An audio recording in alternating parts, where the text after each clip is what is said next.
पापा के बढ़ल परेशानी हो, कहिए से बर खोजतानी हो।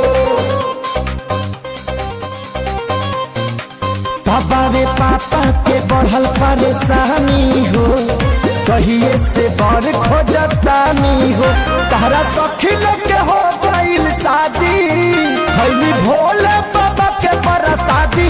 न रहब कुंवार ननदो, भूख सावन के सोमारे ननदो। न रहब कुंवार ननदो।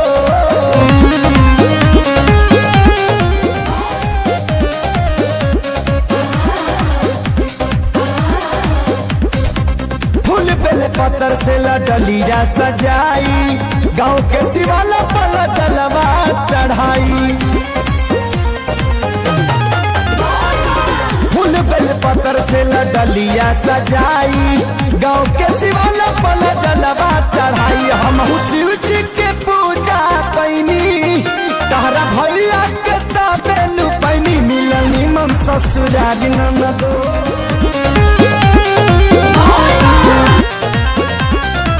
महिमा महान बड़ी बाटे भोलेनाथ के। चढ़त लगन पियर करिए तोहरा हाथ के। महिमा महान बड़ी बाटे भोलेनाथ के।